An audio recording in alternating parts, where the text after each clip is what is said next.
ಅಮೋಘ್ ದೇಸಾಯಿ ಹತ್ರ ಯಾವುದೋ ಪ್ಲ್ಯಾನ್ ಬಗ್ಗೆ ಮಾತಾಡ್ತಿರೋದು ಕೇಳಿ ಸರ್ಪ್ರೈಸ್ ಆಗಿದ್ಲು. ಪ್ಲ್ಯಾನಾ? ನೀವಿಬ್ಬರು ಏನು ಪ್ಲ್ಯಾನ್ ಮಾಡ್ತಿದ್ದೀರಾ? ತುಂಬ ಟೈಮಿಂದ ಡಿಸ್ಕಷನ್ ಆಗ್ತಾಯಿತ್ತು, ಆದರೆ ಈಗ ಅದನ್ನು ಕಾರ್ಯರೂಪಕ್ಕೆ ತರ್ತಾ ಇದ್ದೀವಿ.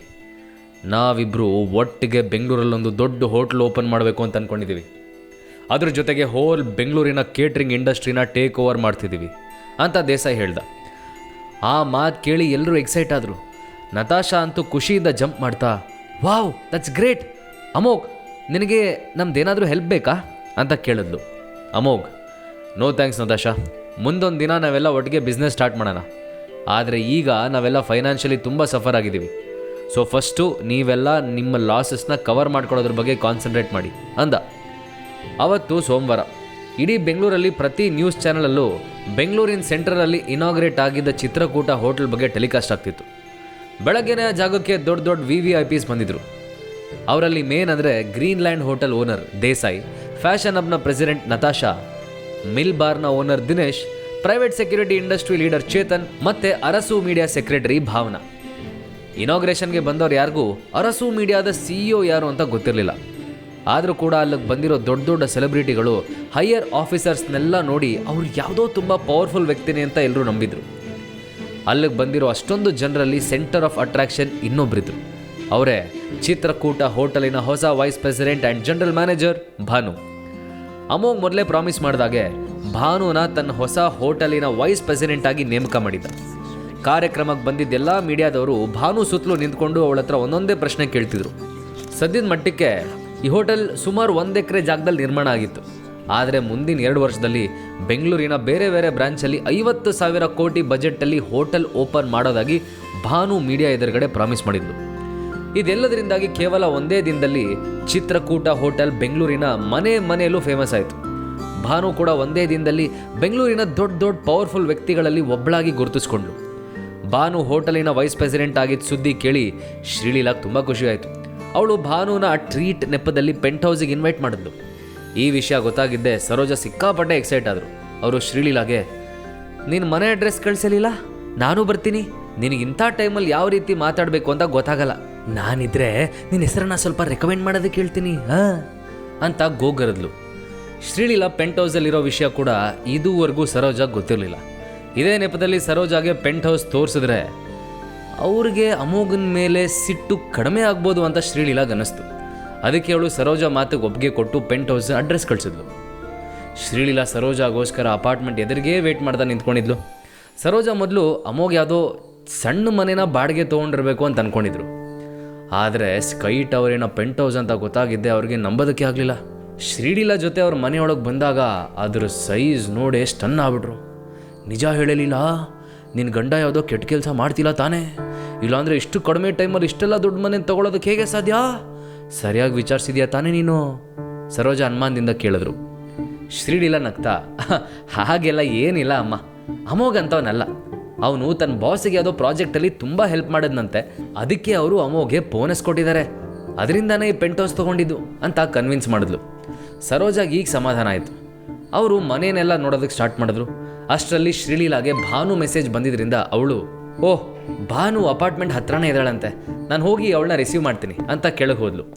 10 ನಿಮಿಷದಲ್ಲಿ ಶ್ರೀಲೀಲಾ ಭಾನುನ ಪ್ರೈವೇಟ್ ಲಿಫ್ಟಲ್ಲಿ ಕರ್ಕೊಂಬಂದ್ಲು. ಅವಳನ್ನ ನೋಡಿದ್ದೆ ಸರೋಜಾ ಸಿಕ್ಕಾಪಟ್ಟೆ ಎಕ್ಸೈಟ್ ಆಗ್ತಾ, ಓ ಭಾನು, ಬಾ ಹೇಗಿದೆಯಾ? ನೀನು ಒಂದು ದಿನ ಹೀಗೆ ಏನಾದರೂ ಅಚೀವ್ ಮಾಡ್ತೀಯಾ ಅಂತ ನನಗೆ ಗೊತ್ತಿತ್ತು. ಲೀಲಾ ಹತ್ರ ನಾನು ಯಾವಾಗಲೂ ನಿನ್ನ ಬಗ್ಗೆ ಇದನ್ನೇ ಹೇಳ್ತಿದ್ದೆ ಗೊತ್ತಾ? ನೋಡು, ಕೊನೆಗೂ ನಾನು ಅಂದ್ಕೊಂಡಿದ್ದು ನಿಜ ಆಗೋಯ್ತು ಅಂತ ಹೇಳ್ತಾ ಭಾನುನ ಗಟ್ಟಿಯಾಗಿ ಹಗ್ ಮಾಡಿದ್ರು. ಅವ್ರು ಹಗ್ ಮಾಡಿದ ರೀತಿಗೆ ಭಾನುಗೆ 1 ನಿಮಿಷ ಉಸಿರಾಡೋದಕ್ಕೂ ಕಷ್ಟ ಆಗೋಯ್ತು. ಅವಳು ಕಷ್ಟಪಟ್ಟು ಸರೋಜಾ ಕೈಯಿಂದ ಬಿಡಿಸ್ಕೊತಾ, ಹಲೋ ಆಂಟಿ, ನನ್ನ ಬಗ್ಗೆ ಇಷ್ಟೆಲ್ಲ ಒಳ್ಳೆ ಒಪಿನಿಯನ್ ಇಟ್ಕೊಂಡಿದ್ದಕ್ಕೆ ತುಂಬ ಥ್ಯಾಂಕ್ಸ್ ಅಂದ್ಲು. ಸರೋಜಾಗಂತೂ ಎಕ್ಸೈಟ್ಮೆಂಟಲ್ಲಿ ಕಾಲು ನೆಲದ ಮೇಲೆ ನಿಲ್ತಿರ್ಲಿಲ್ಲ. ಅವರು, ನಿಂಗೆ ಇಷ್ಟು ದೂರ ಬಂದು ಸಿಕ್ಕಾಪಟ್ಟೆ ಬಾಯಾರಿಕೆ ಆಗಿರ್ಬೇಕಲ್ಲ, ಇರು, ನಾನು ಇವಾಗಲೇ ನಿಂಗೆ ಜ್ಯೂಸ್ ತಂದು ಕೊಡ್ತೀನಿ ಅಂತ ಅವಳು ಉತ್ತರಕ್ಕೂ ಕಾಯ್ದೆ ಅಡುಗೆ ಮನೆಗೆ ಓಡಿದ್ರು. ಅವರು ಭಾನುಗೆ ಕುಡಿಯೋದಕ್ಕೆ ಜ್ಯೂಸ್ ಕೊಡ್ತಾ, ನನಗಂತೂ ನೀನು ಇಷ್ಟು ದೊಡ್ಡ ಹೋಟೆಲಿನ ವೈಸ್ ಪ್ರೆಸಿಡೆಂಟ್ ಆಗಿದೆ ಅಂತ ಕೇಳಿ ಎಷ್ಟು ಖುಷಿ ಆಯಿತು ಗೊತ್ತಾ? ನಮ್ಮ ಲೀಲಾಗೂ ಅಷ್ಟೇ, ನೀನು ಅಂದರೆ ಪ್ರಾಣ. ಭಾನು ನನಗೋಸ್ಕರ ಏನು ಬೇಕಾದರೂ ಮಾಡ್ತಾಳಮ್ಮ ಅಂತ ಹೇಳ್ತಿರ್ತಾಳೆ. ಇವಾಗ ನೋಡು, ನೀನಂತೂ ವೈಸ್ ಪ್ರೆಸಿಡೆಂಟ್ ಆಗಿಬಿಟ್ಟೆ. ಹೀಗೆ ನಿನ್ನ ಕನೆಕ್ಷನಿಂದ ನಮ್ಮ ಲೀಲಾಗೂ ಯಾವುದಾದ್ರೂ ಒಳ್ಳೆ ಪೊಸಿಷನ್ ಕೊಡಿಸು ಅಂದರು. ಭಾನು ಮನಸಲ್ಲೇ, ನೀನು ಮಳಿಯಂದೇ ಹೋಟೆಲು, ಲೀಲಾ ಕೂಡ ನಂಗೆ ಬಾಸ್ ಅಂದರೆ ತಪ್ಪಾಗಲ್ಲ, ಅವಳಿಗೆ ನಾನು ಕೆಲಸ ಕೊಡಿಸ್ಬೇಕಾ? ಹಾಂ, ಇನ್ನು ಎಷ್ಟು ದಿನ ಇವ್ರ ಮುಂದೆಲ್ಲ ನಾಟಕ ಮಾಡಬೇಕೋ ಏನೋ ಅಂತ ಅಲವತ್ಕೊಂಡ್ಳು. ನಂತರ ಬಲವಂತವಾಗಿ ಸ್ಮೈಲ್ ಮಾಡ್ತಾ, ಅಯ್ಯೋ ಆಂಟಿ, ಹಾಗೆಲ್ಲ ಹೇಳಬೇಡಿ, ನಾನು ಅಷ್ಟೊಂದು ದೊಡ್ಡ ವ್ಯಕ್ತಿ ಏನಾಗಿಲ್ಲ, ನಾನು ಕೂಡ ಇನ್ನೊಬ್ರಿಗೋಸ್ಕರನೇ ಅಲ್ಲಿ ಕೆಲಸ ಮಾಡ್ತಿರೋದು ಅಂದ್ಲು. ಶ್ರೀಲೀಲಾ ಭಾನುನ ಹಿಡ್ಕೋತಾ, ನಿಜ ಹೇಳೆ ಭಾನು, ಅಷ್ಟೊಂದು ದೊಡ್ಡ ವ್ಯಕ್ತಿನ ನೀನು ಹೇಗೆ ಪರಿಚಯ ಮಾಡಿಕೊಂಡೆ ಅಂತ ಕ್ಯೂರಿಯಸ್ ಆಗಿ ಕೇಳಿದ್ಲು. ಶ್ರೀಲೀಲಾ ಪ್ರಶ್ನೆ ಕೇಳಿ ಭಾನು ಪ್ಯಾನಿಕ್ ಆದ್ಲು. ಅವಳಿಗೆ ಅಮೋಘನ್ ಪರ್ಮಿಷನ್ ಇಲ್ಲದೆ ತಾನೆಲ್ಲಿ ಅವನ ಬಗ್ಗೆ ಬಾಯಿ ತಪ್ಪಿ ರಿವೀಲ್ ಮಾಡ್ತೀನೋ ಅಂತ ಭಯ ಶುರುವಾಯಿತು. ಅವಳು ಸ್ವಲ್ಪ ತಡವರಿಸ್ತಾ, ಯಾವ ದೊಡ್ಡ ವ್ಯಕ್ತಿ ಬಗ್ಗೆ ಹೇಳ್ತಿದ್ದೆ ಲೀಲಾ, ಇದು ಜಸ್ಟ್ ನಮ್ಮ CEO ನನ್ನ ಬಗ್ಗೆ ನಂಬಿಕೆ ಇಟ್ಟು ಈ ಕೆಲಸ ವಹಿಸಿದಾರಷ್ಟೇ ಅಂತ ಜಾರ್ಕೊಳ್ಳೋದಕ್ಕೆ ನೋಡಿದ್ಲು. ಶ್ರೀಲೀಲಾ ಟೀಸ್ ಮಾಡ್ತಾ, ಓ ರಿಯಲಿ, ಹಾಗಿದ್ರೆ ನಂಗೆ ಯಾವಾಗ ನಿನ್ನ ಬಾಸ್ನ ಪರಿಚಯ ಮಾಡಿಸ್ತೀಯಾ ಅಂತ ಕೇಳಿದ್ಲು. ಭಾನು ಆಕ್ವರ್ಡ್ ಆಗ್ತಾ, ನೋ ಪ್ರಾಬ್ಲಮ್ ಇಲ್ಲ, ನನಗೆ ಯಾವಾಗ ಟೈಮ್ ಸಿಗುತ್ತೋ ಅವಾಗ ನೀನು ಇಂಟ್ರೊಡ್ಯೂಸ್ ಮಾಡಿಸ್ತೀನಿ ಅಂದ್ಲು. ಅದೇ ಟೈಮ್ಗೆ ಅಮೋಘ್ ಡೋರ್ನ ಸ್ಲೋಲಿ ಓಪನ್ ಮಾಡ್ಕೊಂಡು ಒಳಗೆ ಬಂದ. ಅವನನ್ನು ನೋಡಿದ್ದೆ ಭಾನು ಇಮಿಡಿಯೇಟಾಗಿ ಎದ್ದು ನಿಂತಲು. ಅಮೋಘ್ ಅವಳಿಗೆ ಸನ್ನೆ ಮಾಡ್ತಿದ್ದಂಗೆ ಮತ್ತೆ ಕೂತ್ಕೊಂಡ್ಳು. ಅಮೋಘನ್ ನೋಡಿ ಲೀಲಾ, ಓ ಅಮೋಘ್ ಬಂದ್ಯಾ ಅಂತ ಕೇಳ್ತಾ ಅವನ ಹತ್ರ ಬಂದ್ಲು. ಅಮೋಘ್ ಎಸ್ ಅಂತ ಹೇಳಿ ಸುತ್ತಲೂ ನೋಡ್ತಾ, ಹಾಯ್ ಭಾನು, ನೀವೆಲ್ಲ ಊಟ ಮಾಡಿ, ನಂಗೆ ತುಂಬ ಸುಸ್ತಾಗಿದೆ, ಸೊ ನಾನು ರೂಮಿಗೆ ಹೋಗಿ ರೆಸ್ಟ್ ಮಾಡ್ತೀನಿ ಅಂತ ಹೇಳ್ತಾ ರೂಮಿಗೆ ಹೋದ. ಅಮೋಘ್ ಆ ಕಡೆ ಹೋಗಿದ್ದೆ ಭಾನು ನಿಟ್ಟುಸಿರು ಬಿಟ್ಲು. ಅಮೋಘ್ ಭಾನುನ ಮಾತಾಡಿಸ್ದೆ ಹಾಗೇ ಹೋಗಿದ್ದು ಸರೋಜಾಗಿ ಇಷ್ಟ ಆಗಲಿಲ್ಲ. ಅವರು ಮನಸ್ಸಲ್ಲೇ ಅವನಿಗೆ ಬೈಕೊಂಡು ಸೋಫಾದಿಂದ ಎದ್ದೇಳ್ತಾ, ಭಾನು ಬಾಮ್ಮ ನಾವು ಊಟ ಮಾಡೋಣ ಅಂತ ಹೇಳ್ತಾ ಕಿಚನ್ಗೆ ಹೋದರು. ಊಟ ಮುಗಿದ್ಮೇಲೆ ಶ್ರೀಲೀಲಾ ಭಾನು ಮತ್ತು ಸರೋಜನ ಕಳಿಸ್ಕೊಟ್ಟು ರೂಮಿಗೆ ಬಂದ್ಲು. ಅಷ್ಟರಲ್ಲಿ ಅಮೋಘ್ ಒಂದು ನಿದ್ದೆ ಮುಗಿಸಿದ್ದ. ಶ್ರೀಲೀಲಾ ಅವನ ಹತ್ರ ಬಂದು, ಅಮೋಘ್ ಫ್ರೀ ಇದೆಯಾ, ನಾಡಿದ್ದು ನಮ್ಮನ್ನು ಒಂದು ಈವೆಂಟಿಗೆ ಇನ್ವೈಟ್ ಮಾಡಿದ್ದಾರೆ, ಅದಕ್ಕೆ ನನ್ನ ಜೊತೆ ಬರ್ತೀಯಾ ಅಂತ ಕೇಳಿದ್ಲು. ಯಾವ ಈವೆಂಟ್ ಶ್ರೀ? ರೀಸೆಂಟಾಗಿ ಎಕನಾಮಿಕಲ್ ಕ್ರೈಸಿಸ್ ಆಗಿತ್ತಲ್ಲ, ಆಗ ಚಕ್ರವರ್ತಿ ಗ್ರೂಪ್ಸಿಗೆ ಹೆವಿ ಲಾಸ್ ಆಗಿದೆ, ಅದಕ್ಕೆ ಒಂದಷ್ಟು ದೊಡ್ಡ ದೊಡ್ಡ ಕಂಪ್ನೀಸ್ ಎಲ್ಲ ಸೇರಿ ಒಂದು ಹೈ ಎಂಡ್ ರಿಯಲ್ ಎಸ್ಟೇಟ್ ಡೆವಲಪ್ಮೆಂಟಿಗೆ ಇನ್ವೈಟ್ ಮಾಡಿದ್ದಾರೆ. ಅಮೋಘ್ ಕನ್ಫ್ಯೂಸ್ಡ್ ಆಗಿ, ಇದಕ್ಕೆ ನಾನು ಬರಲೇಬೇಕಾ ಅಂತ ಕೇಳ್ದ. ಶ್ರೀಲೀಲಾ, ಈಗ ಚಕ್ರವರ್ತಿ ಗ್ರೂಪ್ಸಿನ 60% ಶೇರ್ಸ್ ನನ್ನ ಹತ್ರನೇ ಇದೆ, ಸೊ ನಾನಂತೂ ಈ ಈವೆಂಟಿಗೆ ಹೋಗಲೇಬೇಕು, ಇನ್ನೂ ನೀನು ನನ್ನ ಗಂಡ ಆಗಿರೋದ್ರಿಂದ ನನ್ನ ಜೊತೆ ಬರೋದು ಬೆಟರ್ ಅನಿಸುತ್ತೆ ಅಂದ್ಲು. ಅಮೋಘ್ ಏನೂ ಮಾತಾಡದೆ ಸುಮ್ಮನೆ ಕೂತಾಗ ಶ್ರೀಲೀಲಾ ಮತ್ತೆ ತೋಳು ಹಿಡಿದು, ಪ್ಲೀಸ್ ಬಾ ಅಮೋಘ್, ನಾವು ಯಾವತ್ತೂ ಇಂಥ ಈವೆಂಟಿಗೆ ಹೋಗೇ ಇಲ್ಲ, ನೀನಿದ್ರೆ ನನಗೂ ಧೈರ್ಯ ಅಂತ ಒತ್ತಾಯ ಮಾಡಿದ್ಲು. ಲೀಲಾ ಕೇಳಿದ ರೀತಿಗೆ ಅಮೋಘ್ ಕರಗೋದ. ನೀನು ಹೀಗೆಲ್ಲ ಕರೆದ್ರೆ ನಾನು ಬರದೇ ಇರೋದಕ್ಕಾಗತ್ತಾ ಹೇಳು? ಓಕೆ ಹೋಗೋಣ, ಯಾವಾಗ ಹೋಗ್ಬೇಕಲ್ಲಿಗೆ? ನಾಳೆ ಸಂಜೆನೆ ಅಂತ ಶ್ರೀಲೀಲಾ ಅಮೋಘ್ ಹಾಕಿ ಡ್ರೆಸ್ ನೋಡ್ತಾ, ಅಮೋಘ್ ನೀನು ಇನ್ನೂ ನಿನ್ನ ಡ್ರೆಸ್ಸಿಂಗ್ ಸ್ಟೈಲ್ ಚೇಂಜ್ ಮಾಡ್ಬೋದಲ್ವಾ, ಈಗಂತೂ ನಿನ್ನ ಹತ್ರ ಒಂದು ಡೀಸೆಂಟ್ ಜಾಬ್ ಇದೆ, ಇನ್ನೂ ನೀನು ಇಂಥ ಡ್ರೆಸ್ ಹಾಕ್ಕೊಂಡು ಓಡಾಡಿದ್ರೆ ಸರಿ ಅನ್ಸಲ್ಲ ಅಂದ್ಲು. ಅಮೋಘ್, ಡ್ರೆಸ್ಸಿಂಗ್ ಸ್ಟೈಲಾಗಿ ಚೇಂಜ್ ಮಾಡ್ಬೇಕು ಶ್ರೀ, ಸಿಂಪಲ್ ಈವೆಂಟ್ ತಾನೆ ಅಂತ ಪ್ರೊಟೆಸ್ಟ್ ಮಾಡ್ದ. ಶ್ರೀಲೀಲಾ ನಿಟ್ಟುಸಿರಿಟ್ಟು, ಆ್ಯಸ್ ಯು ವಿಶ್, ಆದರೆ ನಾಳೆಯಿಂದ ನೀನು ನಾನು ಹೇಳಿದ ಮಾತನ್ನೇ ಕೇಳಬೇಕು, ನನ್ನ ಪರ್ಮಿಷನ್ ಇಲ್ಲದೆ ಏನೂ ಮಾಡಬಾರ್ದು, ಆಫ್ಟರ್ ಆಲ್ ಇದು ನನ್ನ ಬಿಸ್ನೆಸ್ ಟ್ರಿಪ್ ಅಂತ ವಾರ್ನ್ ಮಾಡಿದ್ಲು.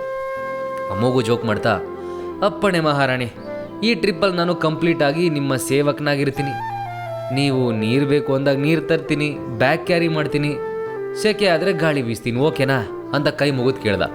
ಶ್ರೀಲೀಲಾ ಕೂಡ ತಮಾಷೆಯಾಗಿ, ನೀನು ಹೀಗೆಲ್ಲ ಮಾಡಿದ್ರೆ ನೋಡಿದ ಜನ ಮತ್ತೆ ನಿನ್ನ ಮನೆ ಅಳಿಯ ಬಿಟ್ಟಿ ಊಟ ಮಾಡ್ತಾನೆ ಅಂತ ಹೇಳೋದಕ್ಕೆ ಸ್ಟಾರ್ಟ್ ಮಾಡ್ತಾರೆ ಅಂದ್ಲು.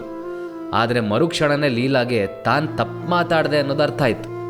ಅವಳು ನಾಲ್ಗೆ ಕಚ್ಕೊಂಡು, I am so sorry Amogh, ನಾನು ಹಾಗೆ ಹೇಳಬಾರ್ದಿತ್ತು, ಪ್ಲೀಸ್ ತಪ್ಪು ತಿಳ್ಕೊಬೇಡ ಅಂತ ಅಪಾಲಜಿ ಕೇಳಿದ್ಲು. ಅಮೋಘ್ ಸ್ಮೈಲ್ ಮಾಡ್ತಾ, ಡೋಂಟ್ ವರಿ ಶ್ರೀ, ನೀನು ಎಷ್ಟಂದ್ರೂ ನನ್ನ ಹೆಂಡ್ತಿ, ನನಗೇನು ಬೇಕಿದ್ರು ಹೇಳೋ ಅಧಿಕಾರ ನಿನಗಿದೆ, ನನಗೇನು ಬೇಜಾರಾಗಲ್ಲ ಅಂದ. ಆದರೂ ಶ್ರೀಲೀಲಾಗೆ ಗಿಲ್ಟಿ ಫೀಲ್ ಆಗ್ತಿತ್ತು. ಅದನ್ನು ಅಬ್ಸರ್ವ್ ಮಾಡಿದ ಅಮೋಘ್ ಶ್ರೀಲೀಲಾ ಕೈ ಹಿಡ್ಕೊಂಡು ಎಕ್ಸೈಟ್ ಆಗಿ, ಶ್ರೀ ನಾವು ನಾಳೆನೇ ಟ್ರಿಪ್ಪಿಗೆ ಹೋಗ್ತಿದ್ದೀವಿ, ನಿನಗೇನು ಶಾಪಿಂಗ್ ಮಾಡೋದಿಲ್ವಾ, ಬಾ ಹೋಗೋಣ ಅಂತ ಹೇಳ್ತಾ ಅವಳು ಉತ್ತರಕ್ಕೂ ಕಾಯ್ದೆ ಹೇಳ್ಕೊಂಡು ಹೋದ. ಮಾರನೇ ದಿನ ಬೆಳಗ್ಗೆ ಶ್ರೀಲೀಲಾ ಮತ್ತು ಅಮೋಘ್ ಇಬ್ಬರು ಈವೆಂಟ್ ನಡೀತಾ ಇದ್ದ ಜಾಗಕ್ಕೆ ಹೊರಟರು. ಸುಮಾರು 3-4 ಗಂಟೆ ಟ್ರಾವೆಲ್ ಮಾಡಿದ ನಂತರ ಅವರು ಲೊಕೇಶನ್ ರೀಚ್ ಆದರು. ಅಮೋಘ್ ಕಾರಿಂದ ಇಳಿತಾ, ಸೊ ನೀವೆಲ್ಲ ಸೇರಿ ಇನ್ವೆಸ್ಟ್ ಮಾಡಬೇಕು ಅಂತ ಅನ್ಕೋತಿರೋ ಜಾಗ ಇದೇನಾ ಅಂತ ಕೇಳ್ದ. ಶ್ರೀಲೀಲಾ ಎಕ್ಸೈಟ್ ಆಗ್ತಾ, ಹೌದು, ಈ ಪ್ಲೇಸ್ ಎಷ್ಟು ಚೆನ್ನಾಗಿದೆ ಅಲ್ವಾ, ಈ ಜಾಗಕ್ಕೆ ಟೋಟಲ್ ಆಗಿ 500 ಕೋಟಿ ಆಯಿತು, ಇನ್ನು ಪ್ರತಿಯೊಂದು ಕಂಪ್ನಿನೂ ಮತ್ತೆ ಕನ್ಸ್ಟ್ರಕ್ಷನ್ ಕಾಸ್ಟ್ ಅಂತ 300 ಕೋಟಿ ಇನ್ವೆಸ್ಟ್ ಮಾಡ್ತಾ ಇದೆ ಅಂದ್ಲು. ಅಮೋಘ್ ಶ್ರೀಲೀಲಾ ಮಾತು ಕೇಳಿ ಸರ್ಪ್ರೈಸ್ ಆದ. ಅವ್ನು ಸುತ್ತಲೂ ತಿರುಗಿ ನೋಡಿದಾಗ ಹೌಸಿಂಗ್ ಡೆವಲಪ್ಮೆಂಟ್ ಮಾಡೋದಕ್ಕೆ ಈ ಜಾಗ ಸರಿಯಾಗಿದೆ ಅಂತ ಅವನಿಗೆ ಅನ್ನಿಸ್ಲೇ ಇಲ್ಲ. ಅಲ್ಲಿಂದ ಹತ್ತಿರದಲ್ಲೇ ಒಂದು ನದಿ ಹರಿತಿತ್ತು, ಆದರೆ ಅದನ್ನು ಯಾರೂ ಸೀರಿಯಸ್ ಆಗಿ ತೊಗೊಂಡಿರಲಿಲ್ಲ. ನದಿ ಅಷ್ಟೊಂದು ಹತ್ತಿರ ಇರೋದ್ರಿಂದ ಮಳೆಗಾಲದಲ್ಲಿ ಫ್ಲಡ್ ಬರೋ ಚಾನ್ಸಸ್ ಜಾಸ್ತಿ ಇತ್ತು. ಅಮೋಘ್ ಇದೆಲ್ಲದ್ರ ಬಗ್ಗೆ ಸೀರಿಯಸ್ ಆಗಿ ಯೋಚನೆ ಮಾಡ್ತಿದ್ದಾಗ ಹಿಂದಿಂದ ಒಂದು ಇರಿಟೇಟಿಂಗ್ ವಾಯ್ಸ್ ಕೇಳಿಸ್ತು. ತಕ್ಷಣ ಅಮೋಘ್ ಮುಖ ಹಿಂಡ್ತಾ ಹಿಂದೆ ತಿರುಗಿ ನೋಡ್ದ. ಅಲ್ಲಿ ಪ್ರೀತಮ್ ನಿಂತಿದ್ದ. ಓ, ಅಮೋಘ್ ಸರ್ ಬಂದ್ಬಿಟ್ಟಿದ್ದಾರೆ. ನೀವಿಲ್ಲೇನು ಮಾಡ್ತಿದ್ದೀರಿ ಸರ್? ಹೆಂಡ್ತಿ ಜೊತೆ ಇಲ್ಲಿಗೆ ಬಂದರೆ ಫ್ರೀಯಾಗಿ ಕಾಸ್ಟ್ಲಿ ಫುಡ್ಡು ಡ್ರಿಂಕ್ಸು ಎಲ್ಲ ಸಿಗುತ್ತೆ ಅಂತ ಬಂದ್ಬಿಟ್ರೆ ಹಂಗೆ ಅಂತ ವ್ಯಂಗ್ಯವಾಗಿ ಕೇಳ್ದ. ಅಮೋಘ್ಗೆ ಇದೆಲ್ಲ ಅಭ್ಯಾಸ ಆಗ್ಬಿಟ್ಟಿತ್ತು. ಸೊ ಅವನು ಪ್ರೀತಮ್ ಮಾತನ್ನು ಇಗ್ನೋರ್ ಮಾಡಿ ಬೇರೆ ಕಡೆ ನೋಡ್ತಾ ನಿಂತ.